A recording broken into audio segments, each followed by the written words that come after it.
মাধবপুরে বিয়ের দাবিতে প্রেমিকের বাড়িতে তরুণীর অনশন। মাধবপুর প্রতিনিধির ভিডিও চিত্রে বিস্তারিত।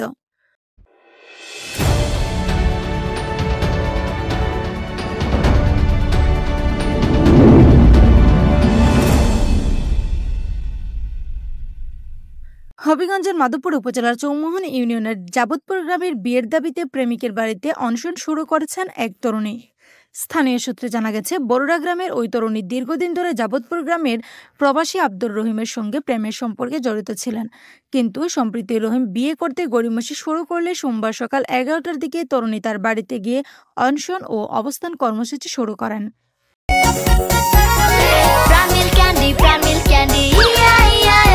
এমনই বুদ্ধিমান দুষ্টু গরুর দুধ থেকে তৈরি হয় প্রাণ মিল্ক ক্যান্ডি, দুষ্টু গরুর মিষ্টি ক্যান্ডি। ঘটনার খবর ছড়িয়ে পড়লে স্থানীয়রা ঘটনাস্থলে জড়ো হন। এ সময় উভয় পরিবারের সদস্যরা বিষয়টি মীমাংসার চেষ্টা চালাচ্ছেন বলে জানা গেছে। স্থানীয়দের দাবি, তরুণীর মর্যাদা রক্ষায় দ্রুত বিয়ের ব্যবস্থা গ্রহণ করা উচিত। আব্দুর রহিম। আচ্ছা, বাবার নাম হচ্ছে শামসুল। গ্রাম কোন গ্রাম বাড়ি? সুলতানপুর। আপনার নাম কি? তিশা। তিশা কি? তিশা আক্তার। কোন নামটা বলেন? তিশা আক্তার। বাবার নাম? লিটন মিয়া। আপনি কি করেন, পড়াশোনা করেন না কি করেন? জিএম ক্লাস 10 এ পড়ি। কোন স্কুলে পড়েন? কোন স্কুলে? গার্লস স্কুলে। গার্লস বলতে কোন গার্লস?